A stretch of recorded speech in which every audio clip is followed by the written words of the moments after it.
Guys, what a week! We're back today with more Bungie news, Destiny 2 updates, Marathon updates, Bungie respond to a bunch of feedback about the game, and some kind of crazy things that happened, like the words Arc Raiders being censored from Marathon's text chat at launch. Bungie have fixed it though. Embark actually say, there are no hard feelings. Of course, that's the Arc Raiders dev. But Bungie reacts to a bunch of other stuff. They also say, thank you for all your feedback on Marathon's UI. We're continuing to learn and ingest all of the posts about this, so keep it coming. Plus, we plan to iterate on the UI post-launch. So there's that and a handful of other items which we'll touch on. On the Destiny side, this week they posted a twid, which led to speculation that certain parts of it could have been AI generated. Honestly, I'm not convinced that AI was involved, but yeah, it was still weird. Something funky's going on over there. Let's round up the updates nonetheless. If you guys enjoyed the video, drop us a rating down below. Let me know how you're feeling. Now though, let's get into it.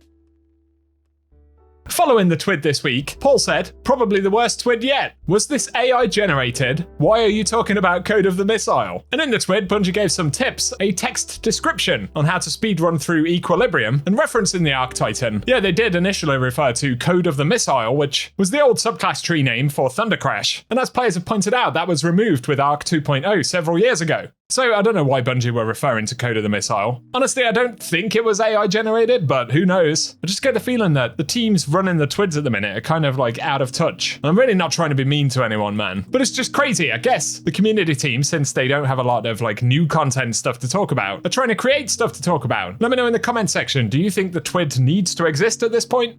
I mean, obviously in an ideal world we'd be getting updates about the game in these, but currently we're not. And I am as frustrated as you guys are about that. Otherwise this week, Destiny simply got a small patch after that long bit of downtime. DMG confirmed, John Chunk, the handheld supernova, crazy warlock grenade damage thing lives another day. Have fun with it, and we'll let you know before it's retuned. So naturally, adjustments are coming to that. As for the actual changes in the patch this week, Bungie fixed softlocks in the Derealize mission, a problem where Weapon Foundry overcharges weren't applying in Arena Ops in the shooting range, Voltaic Overflow in Garden of Salvation not dropping, and missing reward chests in the Prophecy dungeon. Outside of that, they fixed an issue where the Lament's charged light attacks would not activate sword-based artifact perks, which to be fair is a good one because there are a lot of sword-based artifact perks at the minute. They also fixed Shadow Shot being broken and suppressing players through walls, Nova Warp's light attack tethering airborne players, and they've said the reward pass and timeline countdown are temporarily turned off in the game and will be updated to June 9th in a later release, and of course that reflects the updated release date for the next major update. So I wanted to cover that in case you didn't know. And regarding the next major update, of course, following that we'll see Pantheon 2.0. Bungie have said there will be a new fitting title for this version of the event, so they won't bring the old Pantheon title back. And otherwise, they'll let us know when they're ramping into more news about the upcoming June update. So I really hope we start to get little bits of information about it, man. Obviously, it's not great when we're in a content drought for Destiny, but when you combine that with an information and general communication drought as well, as we know, it gets pretty painful.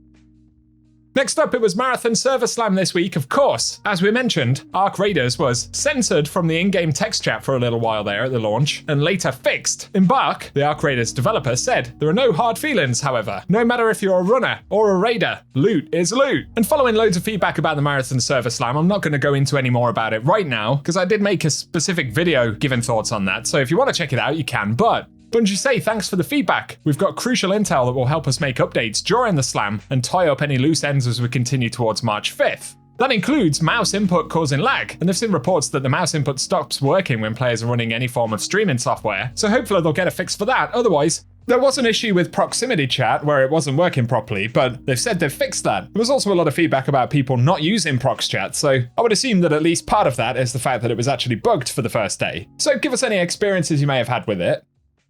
Otherwise, names were changed to redacted. That happened to me as well. Signed into the server slam and lost my Bungie name. They say the issue has been resolved, and to make sure we get everything taken care of, we've issued another name change token. Or, if you prefer, you can file an appeal to get help changing your name back. So if you've been affected by that, there you go. First they take our Destiny content away, and then when we actually play Marathon, they take our names away. I'm sick to death of it.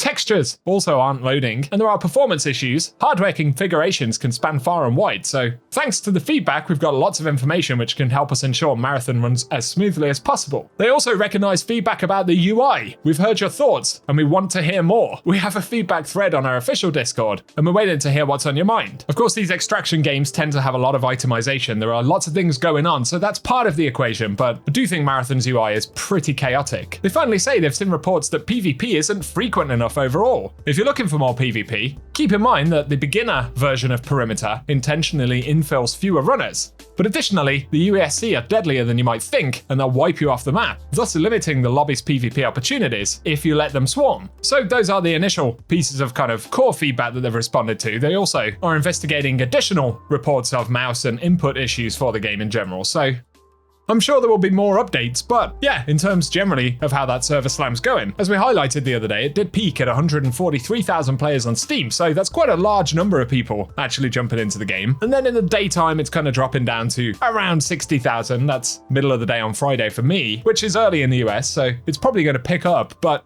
how the numbers do over the course of the weekend is going to be a really good indication. Bear in mind, this is free to play, so we can only assume that the numbers may actually drop when players have to pay to continue playing, essentially, right?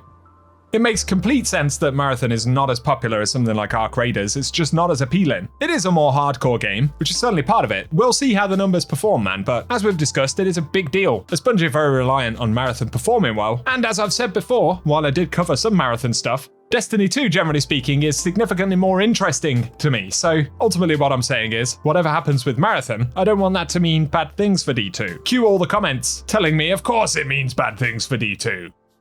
So, there we have it. That's the Bungie news for the week, I suppose. I'll keep you up to date when we start to get info. I really feel like Bungie need to lock it down on the Destiny front and start talking a bit. They've said they're going to be quieter for the next few weeks, but I hope it's not going to be too quiet. Bungie, players love your game, man. Tell us what the crack is. All right, that's it. I appreciate you all watching as always. I'll be back next week with more content. Really have to say a massive thanks to you guys for all the support you've shown on the recent news videos that I've been doing. Trying to kind of up the entertainment value a little bit. And yeah, sometimes that means touching on divisive subjects and stuff, but that's what people are interested in, man. I need people to click on them videos, right? It's just how it works. The honest houndish arc is here. And also to all the people who have said I have been, quote, hyping up Marathon. Dude, what are you smoking? I need some of it. All of my coverage around Marathon has been very honest, ever since the beginning, just because I cover the details about a vitally important game for Bungie, which will affect the franchise we love. It's not the same as hyping it up or jumping on the bandwagon or thinking, this is gonna be the next big thing. On the flip side, when you specifically say something negative, everyone wants to call you a hater. Where did the nuance go? I'm crashing out again, aren't I? I actually did that on Twitter earlier on, where I said not every instance of someone disliking a game is forced hate. Not every instance of someone having fun with a game makes them a shill. Social media is